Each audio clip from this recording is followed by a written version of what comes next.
Hello and welcome to In Conversation With, the monthly podcast series brought to you by the team behind the Global Cosmetics newsfeed. This year, our theme is Innovating Cosmetics, and today's focus is on skincare. I'm your host, Siobhan Murphy. According to Statista, the global skincare market will be worth around $180 billion by 2025. And is expected to grow annually by 3.5% between now and 2029. Yet, in 2024, the marketing intelligence company Mintel announced that global beauty innovation had hit a 10-year low. So how can the industry continue to grow if innovation is in decline? Joining me to unpack this question and more is a panel of experts. Hello and welcome back to Harald van der Hoeven, Director of Product Design and Development at CLR Berlin, Dr. Carol Treasure, Founder and CEO of Accelerate, and Dr. Tiina Meder, CEO and Founder of Meder Beauty. Welcome, everybody. Harald, let's begin with you. At CLR, what key consumer shifts in skincare have your team been monitoring, and how do you see the opportunities for innovating in product formulas? Hi, Siobhan. We look at a lot of things, obviously. We see a lot of trends come and go, which we try to not fully take seriously. We were trying to really look at the big movements in the industry, the side of the consumer. And that's where we see, I think, two big things. I think if there's a big focus on skin health, and skin health is a very holistic word, you could say, which includes skin barrier function, skin microbiome, and many other aspects. And I think we see that also in the market that let's say dermocosmetic brands, those brands you can find in the pharmacies, are doing pretty well in the skincare segment. And another thing we see, which is something we meaning the human race, have been looking at for thousands of years, longevity. Longevity is now a new word, possibly. But it's all about getting as old as possible in an as healthy as possible state, you could say. And that's the holy grail for anti-aging skincare, and something we see as a huge opportunity, a huge challenge as well. Don't like to think in problems, but there are so many things happening in the human body, and especially the skin as far as that is concerned, because the skin is so intelligent and so much stuff going on in skin immunologically and all these things. That's a huge opportunity. We see lots of interesting ways of approaching this opportunity and skin health as well. And it's all about trying to be innovative, but I'm a bit struggling with the definition of the word innovative, to be honest. I think Mintel's definition is different from the definition many other people have. Indeed. And Carol, at Accelerate, how have the consumer shifts in skin health and longevity guided your team in developing innovative testing methods for skincare formulations? I agree with you in the sense that there are some areas of innovation that are struggling at the moment in the economic climate. But I think there's still a lot to be positive about in the sense of picking out things that are more important to people. And for me, the key point from my experience as a testing lab here is that there's a general trend to much greater consumer awareness and education about the products they're using. And I see that really that there's an opportunity for values-driven brands to respond very positively to that. In other words, I think there's nowhere to hide really now in terms of ethics or science, because greater transparency in everything we do is highly valued. So there's an importance there for scientific data to back up everything that we're saying. I'm amazed by how many brands are really promoting cruelty-free and vegan much more proactively alongside good science. So it really is about combining the science with the ethical approach. And that's very much driven our work at Accelerate, being a lab that is 100% animal product free. And so we find that not using any animal-derived components really makes the test much more human relevant. So there's the scientific piece, but it's also ticking the boxes on the ethical side for cruelty-free and vegan. So I think these are areas, if I'm looking around the stores now at all the brands that are coming through, there's so many new, exciting, medium-sized brands, and they're really pushing these areas. I think all this as well presents a golden opportunity to move away from negatively biased statements in my area, such as not tested on animals, to more positive ones, such as how do you test your products, and answering that question very openly. It helps to build confidence in the science behind the products. I think especially when claims are going above and beyond what we've seen before, people are considering investing in an expanded range of skincare products. One example, I was just reading earlier today about the new skin cycling trend, which means aligning different products to different phases of the menstrual cycle. And I think if we're doing things like that, we need to make sure that there's genuine science behind any claimed benefits, but obviously playing to those things that people are genuinely interested in. I also think there's a lot of really exciting, innovative science coming through in the skincare products. There's a golden opportunity for that to really shine. And I think if we can present much more detail in how the products are designed and tested in our marketing, that creates that authenticity. So there's a real opportunity around ethics and science. And I think obviously the social media is making it easier for brands to have that faster, easier access to customers. And the feedback can also be quite brutal. So there's obvious pros and cons there. And sometimes we're being asked to test products post-market to support investigations into reported skin reactions. So there is an opportunity for brands through social media, again, to show that they're acting fast on any issues that are coming up and building that trust. And Tiina, as the founder of Meta Beauty, how have these same trends influenced your approach to skincare innovation? Thank you so much for inviting me. And I love the topic skin innovation, despite I have such a controversial feelings about it. Because for 15 years on the market, I've been called too innovative so many times because we started to use peptides and probiotics in 2009 when no one been speaking about it. And actually, I'm not surprised that innovation in the skincare, they experiencing some decline because I don't feel like big corporate players are truly supportive for innovation in the skincare. I feel and I know how it happens very often when the marketing department is insist to use some ingredients with a high frequency position in the Google search. Like people are looking for salicylic acid. Let's do salicylic acid or vitamin C or retinol once again, despite they are not so innovative. And obviously peptides and probiotics, they are not so high in the Google search, understandable. But still, I feel like skincare innovations quite often are replaced by some hype trends.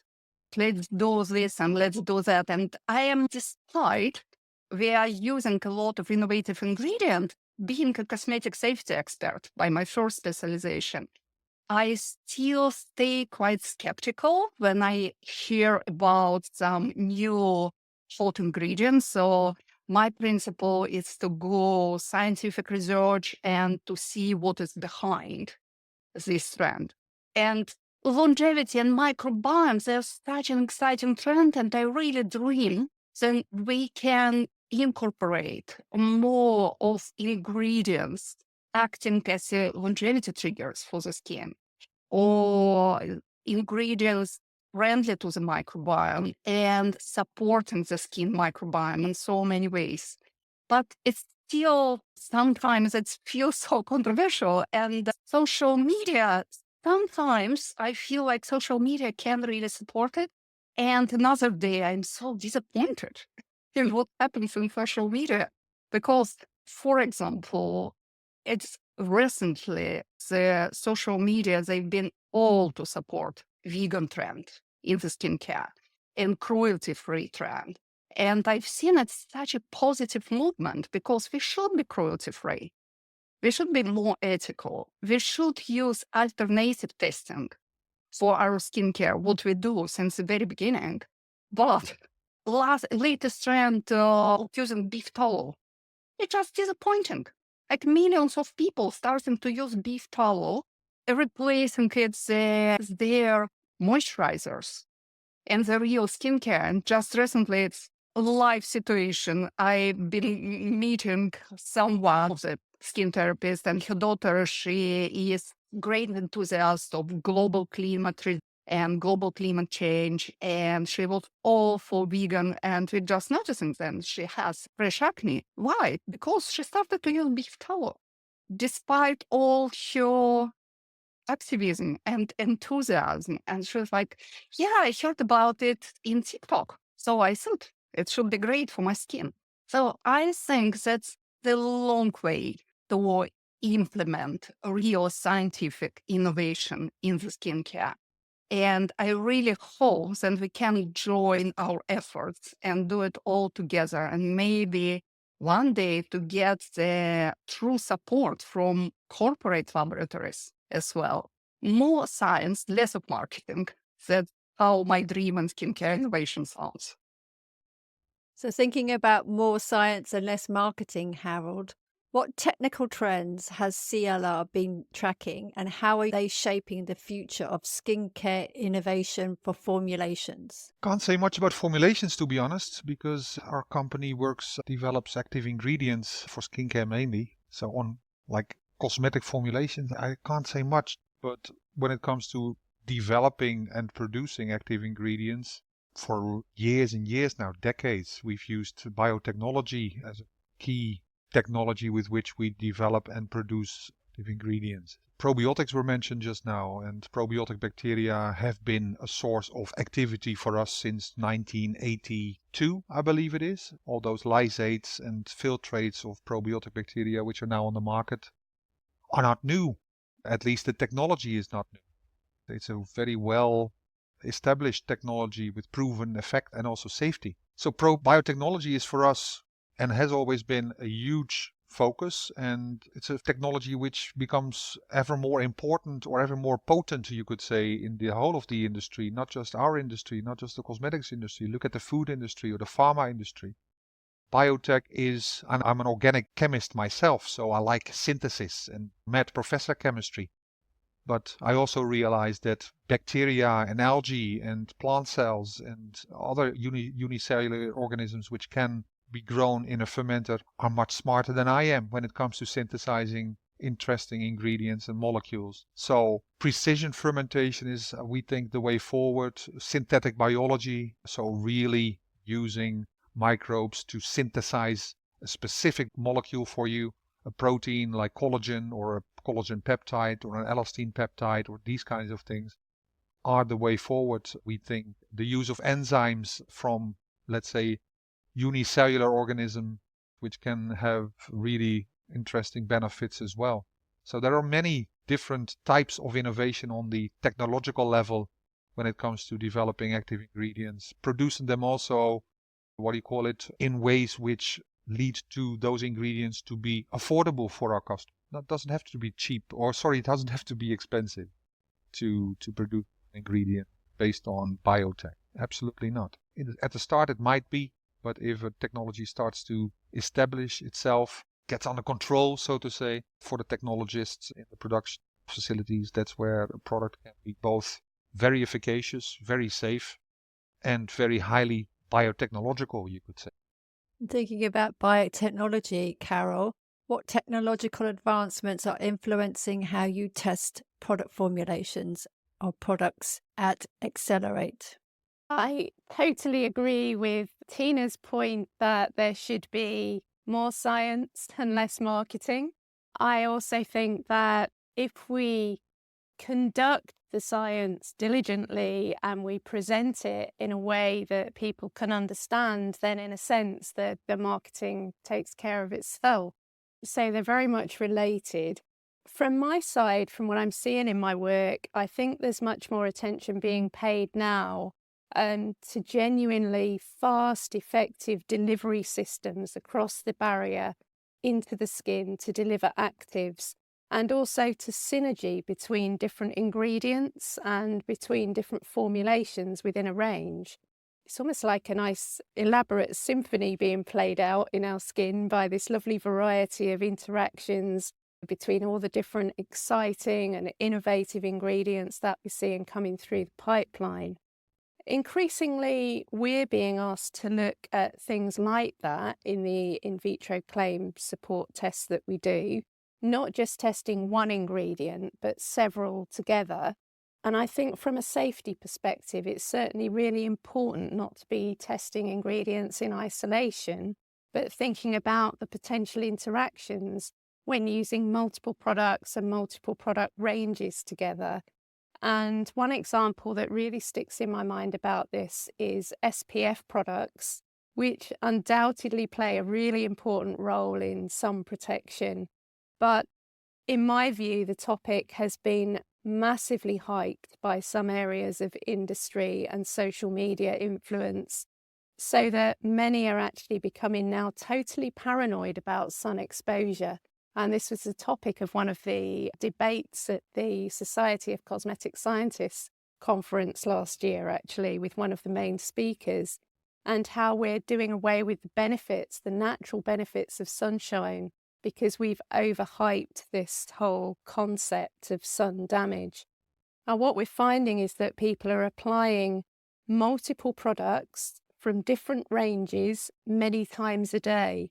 And when you multiply all of that together, I would strongly suspect that the cumulative dose of some of those ingredients will massively exceed the margins of safety that are considered in a standard safety assessment process. And this applies not only to the sun care elements of a formulation, but also now we're looking at the sun care as skin care trend. Other actives will also be getting applied alongside that at huge doses. So it's going to overwhelm the detoxifying enzymes in our skin and our bodies when ingredients are absorbed. And I don't think enough attention is being given to that.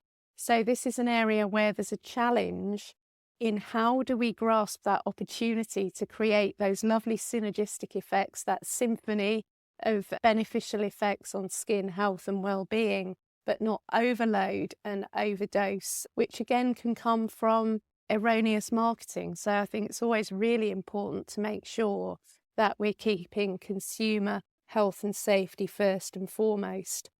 I also think there's an opportunity for really accurate early screening in vitro for both safety and efficacy beyond what we currently see in most of the ingredient suppliers' brochures.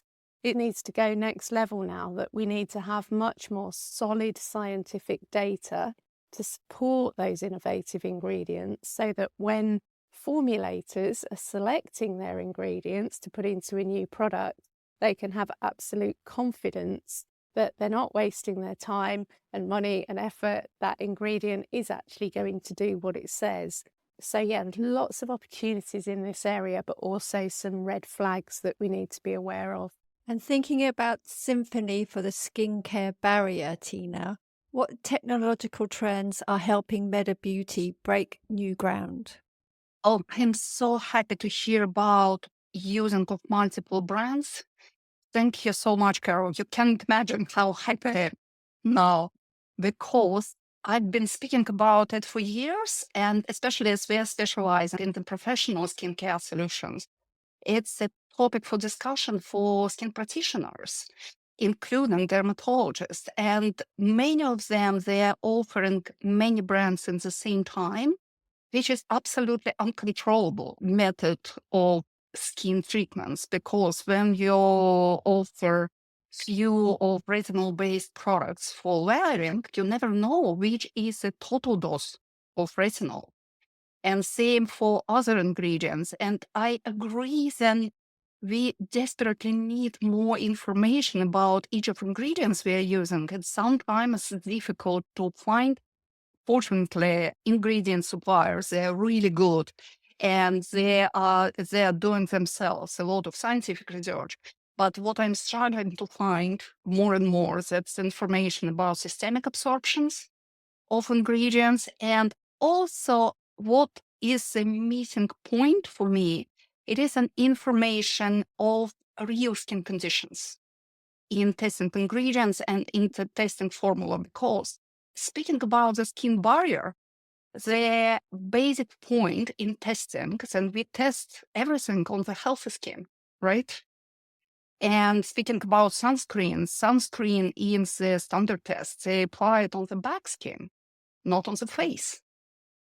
And that's how we measure the efficacy. And also that's how we analyze the sensoric for the skin. But face is very different. And speaking about facial skincare solution, we should think about different skin conditions like sensitive skin, dry skin, oily skin, and both dry skin and oily skin, they are more permeable for skincare. So for me, it's one of the challenge which we are trying to manage, creating our formulations and educating skin practitioners how to use products. Also speaking about the synergy, especially in the clinic environment, when you offer some skincare program to your clients, to your patients or consumers, we should do it. It can be minimalistic, but it should be created in the frame of the one brand to avoid cross-reaction, to avoid unwanted interactions between different ingredients, including functional ingredients, because many of practitioners, they pay attention only to active ingredients and don't think about functional ingredients at all, which can cross-react between them as well. And so we are trying to focus on the specific skin condition and offer solution respecting the skin condition. So no universal moisturizer, no universal cream which is good for oily, dry skin in any age. And also, I'm still working on this sunscreen formulation for 14 years right now because it's quite a challenge. And I technically, being a dermatologist behind the skincare formulation, I don't see how we can overcome the idea sun care is a skincare, because to provide the efficient sunscreen formulation, it's literally doesn't leave place for active concentration of any of skincare ingredients. So it's controversial for me. How we try to overcome this challenge about the skin barrier and offer some personalized solution, we are trying, creating each formulation, we are trying to understand as much as we can, which is a targeted layer and which is a targeted structure in the skin, which we are addressing this exact formulation, and how we combine different formulation, creating some strategy of the skincare and understanding then we can address keratinocytes and maybe fibroblasts in the same time, but addressing them synergetically. But it's a little bit easier to do in the professional skincare environment because we are not putting our product on the shelf. So consumers, they are consulted, they are informed about products, and we hope that they use it more strategically than consumers who just buy products in the high street shops. But still, it is a challenge. Yes, indeed. Just changing track now. Harald, do you see sustainability as a significant influence on skincare product development at CLR? Absolutely. Sustainability is a topic for the whole of the industry, huge topic for any industry. That includes the cosmetics industry, the skincare industry, and also our industry where we develop and try to supply great active ingredients to our customers. Sustainability is a topic. It is made a topic. People are forced to, companies are forced to make steps into the right direction. The consumer demands that brands become more sustainable, and especially the consumer demands that brands, but also companies like ours, are transparent about the things we do when it comes to sustainability. There's so much greenwashing. There's always been greenwashing also before sustainability was a topic, but natural cosmetics was a focus. Natural cosmetics is still a focus. Now sustainability has come on top of that. And it's a great opportunity for the industry because any challenge we are confronted with makes us think about what we do and improve on the things we do. At least that's how I see it. So it opens doors to new innovations, new ways of thinking when it comes to raw materials, cosmetic raw materials, and on our side, active ingredients for skincare. It makes us think about how can we reduce waste? How can we reduce the use of water and the use of energy? We've always been looking at that. So this is not really something new to us, but it's always been a topic for us. But it's now something which we have the checklists now. Okay, what do you need to think of? At all the things which are considered or need to be considered when it comes to the topic of sustainability. So it is really both a challenge and a huge opportunity for us and for the whole of the industry. And I think many brands have difficulties or at least a hard time improving on things. Looking at the topic of packaging, look at how much plastic or whatever we use in the cosmetic industry when it comes to packaging material is thrown in the waste bin.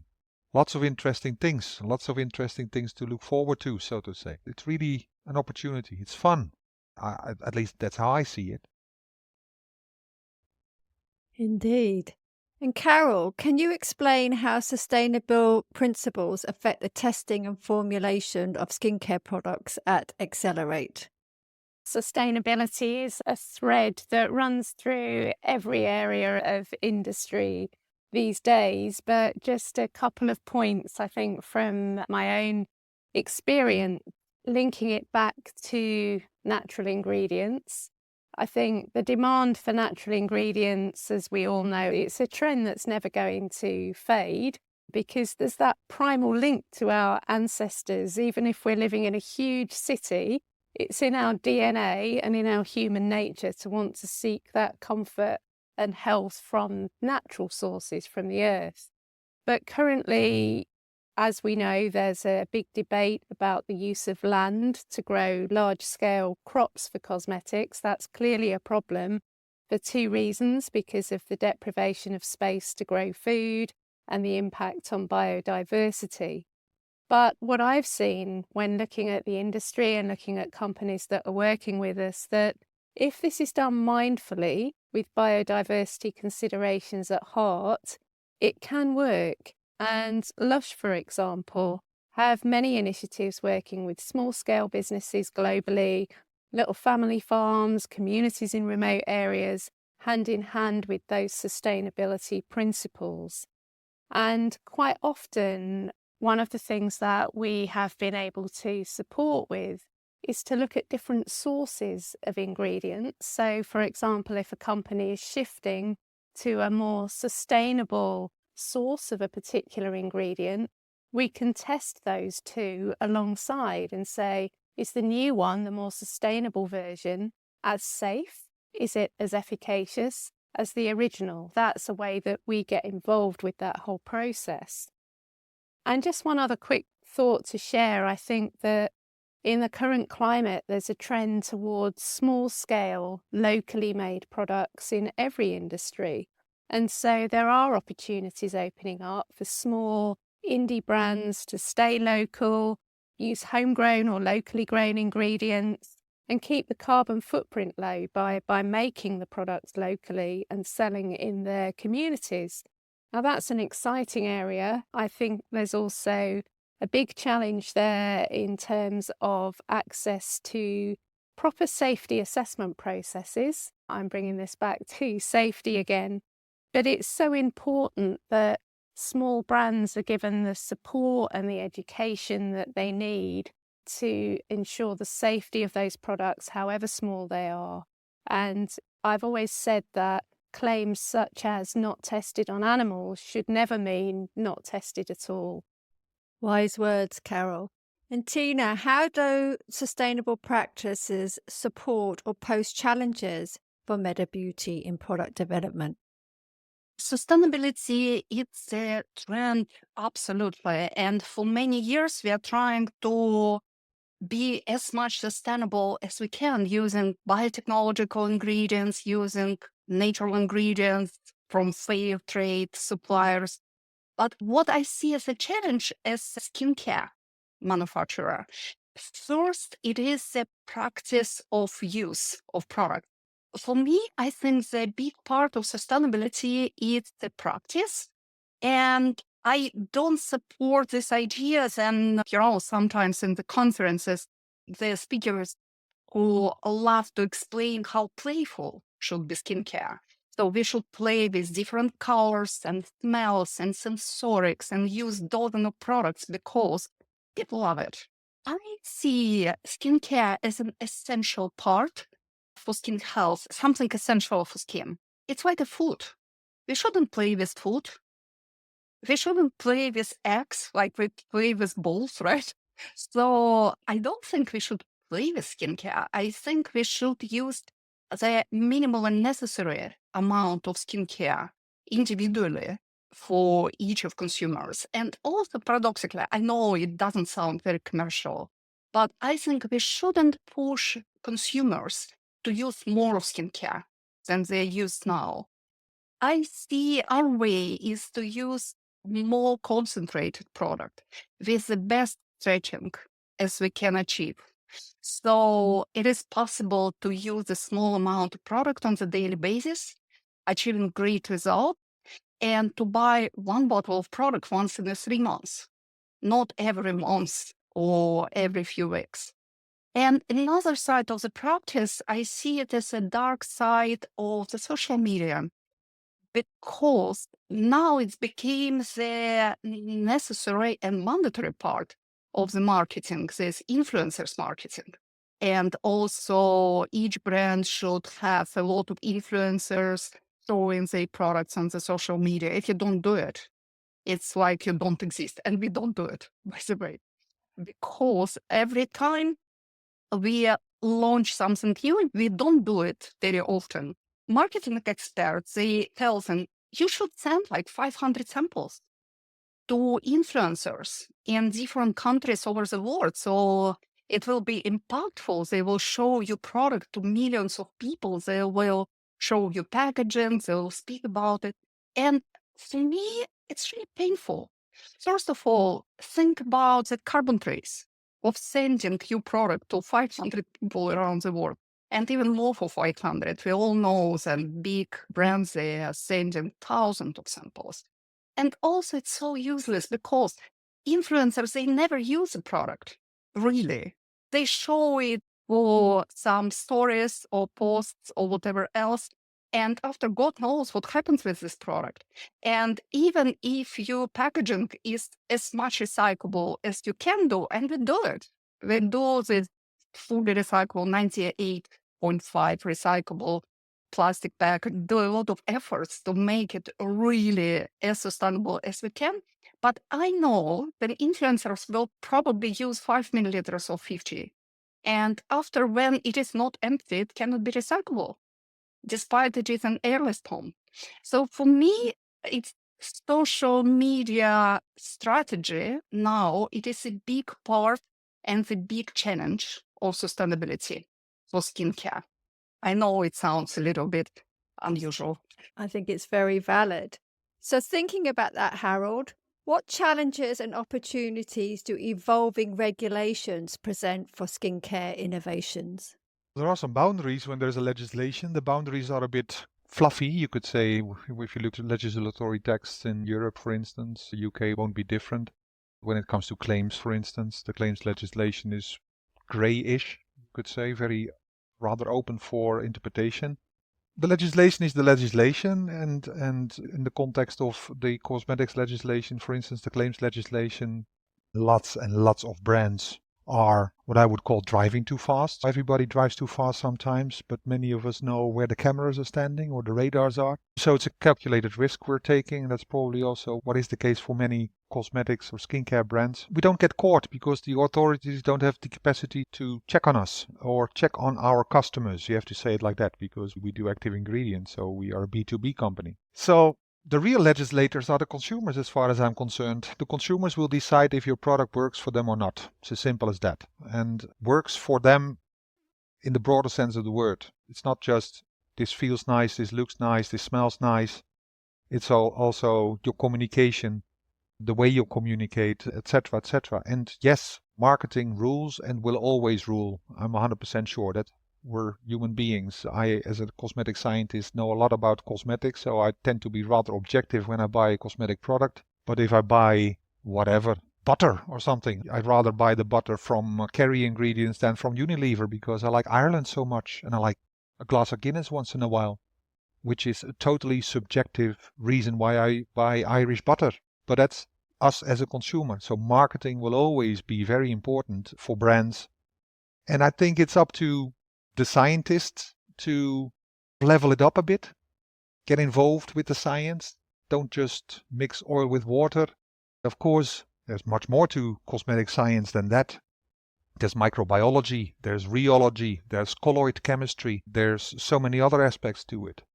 But there's also an aspect to it which I would call a kind of understanding of the market, understand the consumer, understand what the consumer needs. Marketing people don't necessarily know what the consumer needs. They like a nice packaging. I'm not trying to sound cynical, but I might be sounding cynical now. It's a nice smell, these kinds of things, and it's up to cosmetic scientists to really deliver substance to the cosmetic formulation. And as I always tend to say, and I'm not a very wise man, don't get me wrong, but marketing helps selling a product once, and cosmetic scientists helps the product become a success. When it comes to if the product works, then it works. And regulations guide the way a bit when it comes to, or set the boundaries a bit, and that's basically how I see this, the cosmetics market. And if the real legislators are the consumers, Carol, how does Accelerate navigate changing regulations when testing skincare formulations? I think this topic is much a whole podcast in itself. There's so many things when it comes to testing and regulations.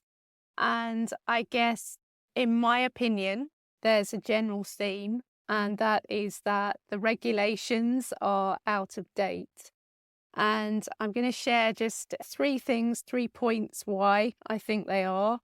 And the thread running through that is that I believe the regulations need to be a lot more agile and keep up with the scientific progress. This isn't a new point, but we're still going around with this after decades, so something needs to shift.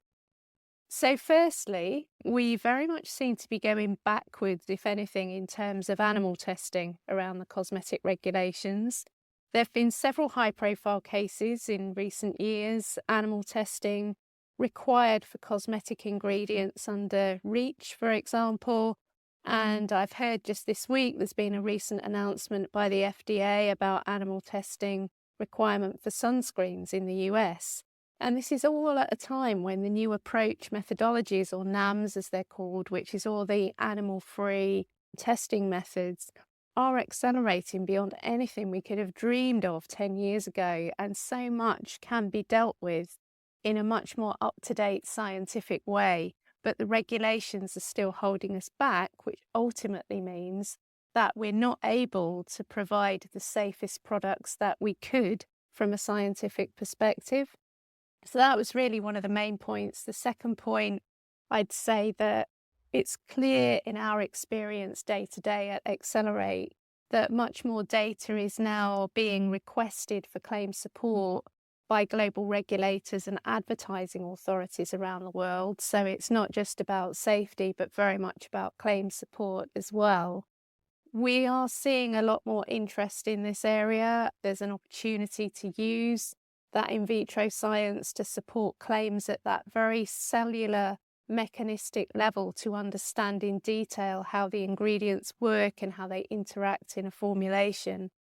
And I think we can show that products are both efficacious and safe, but do that in a human relevant way, then we're helping to address what the regulators are asking for, which is basically you've got to be very careful about what you claim unless you've got data to support it.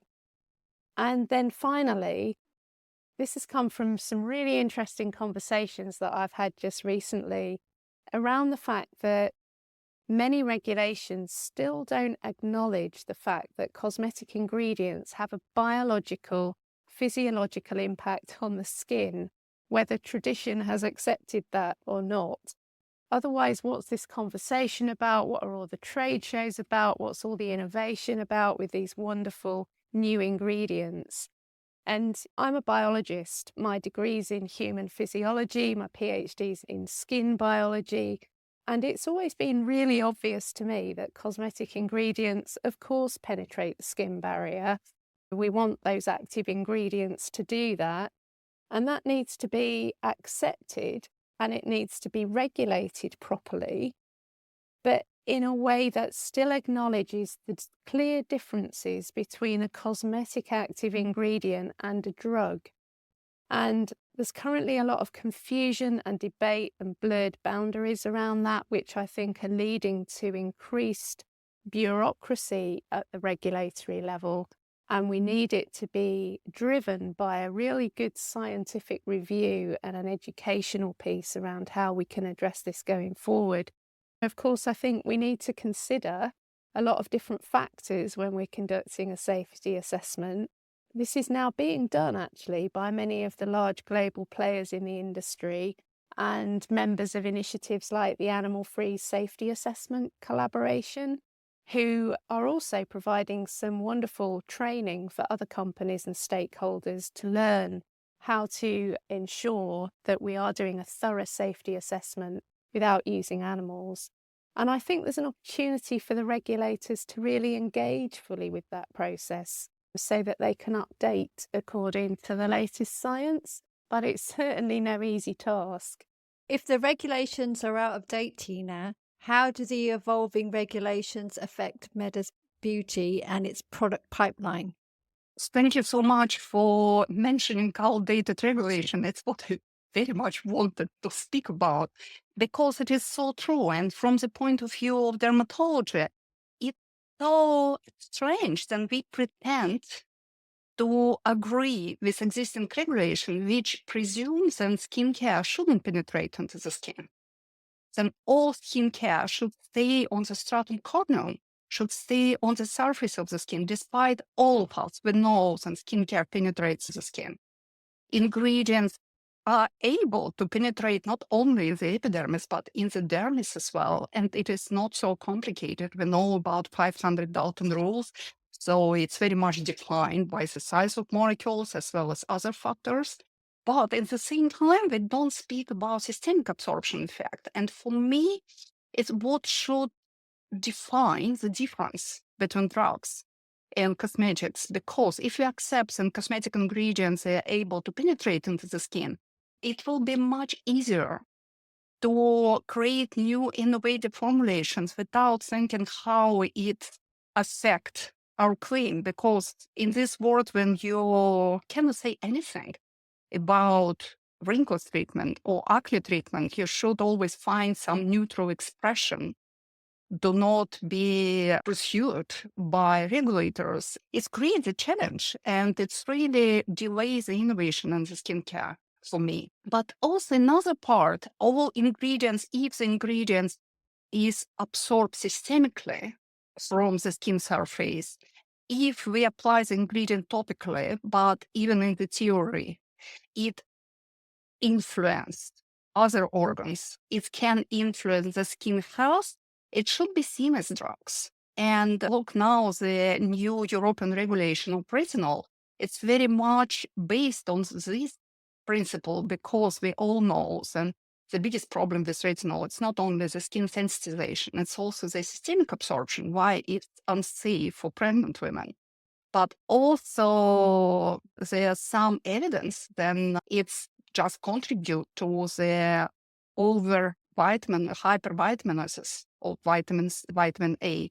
And it's not anecdotal when women say that when I'm starting to use the product based on the retinol, I experience headache, I experience nausea. It is not because she creates this problem.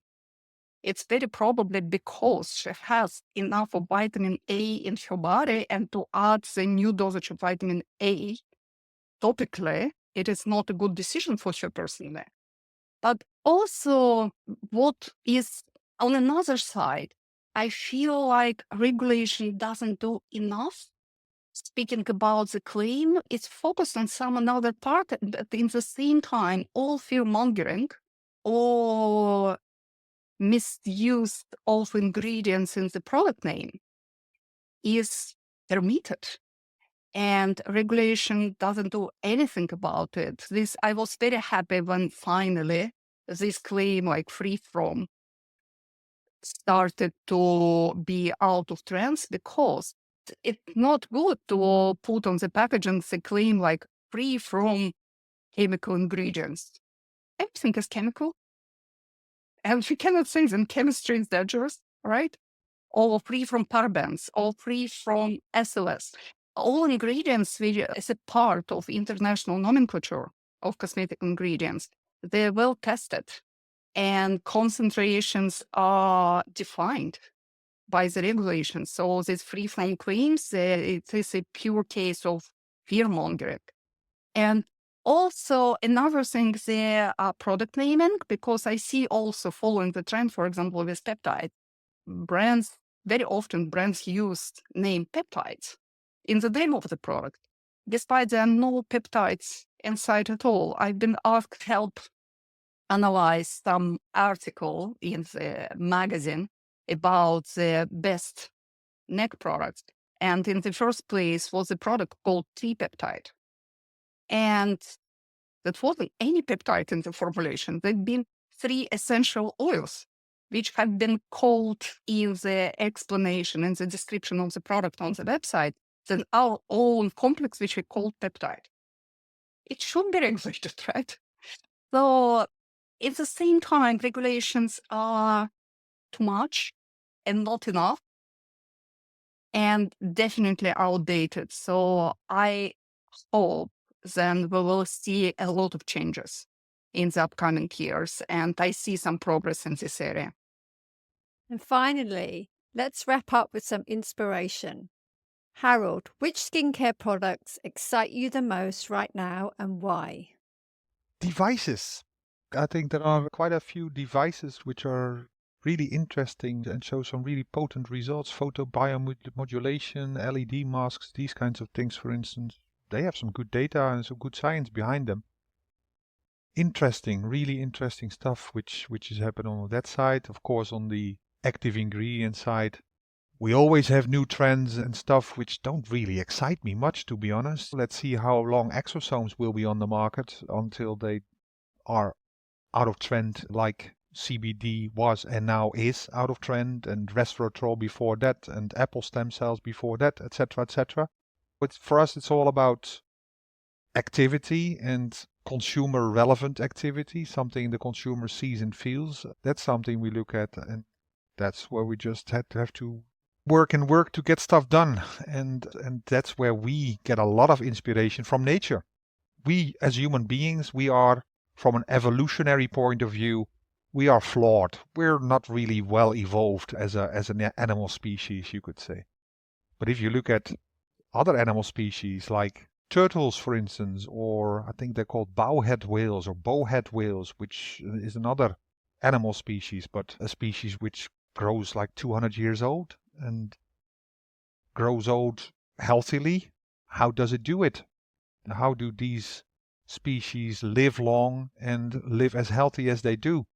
Can we learn from that? On the other hand, unicellular organisms like some algae, some bacteria, etc., which can live and can thrive, importantly, not just live and cope, but really thrive in very extreme circumstances.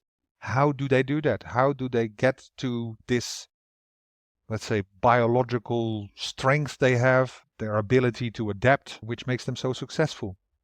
As I said, we as human beings are biologically, evolutionary flawed. We're not very good at aging at all. Other species are. We're not very good at staying healthy at all. Other species are. And that's something which is really interesting to look at and get inspiration from. And it's something which you can write books about, so to say. It's really exciting. And thinking about humans being flawed, Carol, is there a particular innovation in skincare that you find especially exciting and why? I think just picking up on the point that Harald made there about looking to nature and looking to other species and how do they manage to live those long, healthy lives. And A big part of that is because they don't pump their bodies with all the myriad of chemicals and things that we use. And they're very much back to basics, back to nature.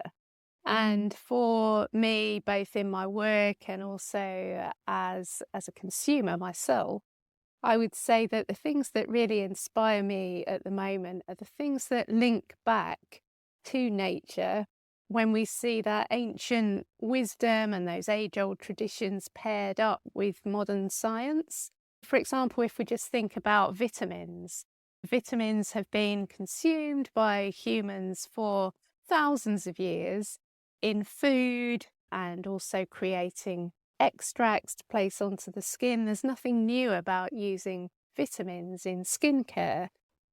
But what we're doing now is modifying that based with our new knowledge. And for example, there are milder analogues of retinol, of vitamin A, to see if we can get some of those benefits into the skin without causing irritation. And been really interested in the comments previously about retinol. And yes, it's easy to overdose. So there's always that balance, isn't there? And also vitamin C. You know, that's been in use for so long, but it can be very unstable. So now we're seeing more stable vitamin C analogues coming through that can enhance today's skincare products. So I guess for me, what I like to see is that link back to tradition, but applying a little bit of modern science over the top. And Tiina, which skincare innovation is capturing your imagination at the moment and why?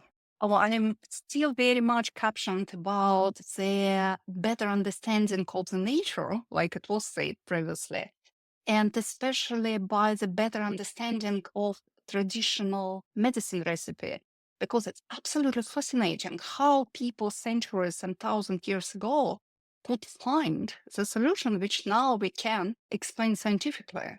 We are working, for example, with Indonesian noni plant, Kalus culture, and it was used for century in Indonesia for treatment of chronic wounds. And now we understand that it is one of the few ingredients which is able to break the biofilm created by pathological bacteria and fungi. And also, I'm still very much excited about peptide and biomimicking ingredients, among them the peptides as well, because it's a really new and exciting opportunity to address different skin structures selectively and safely, achieving predictable results and understanding what we are doing on molecular level. So for me, it's probably the most exciting thing in the skincare right now.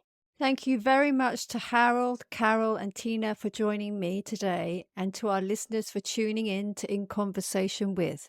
We look forward to exploring more topics on innovating cosmetics next month. Until then, take care and stay inspired.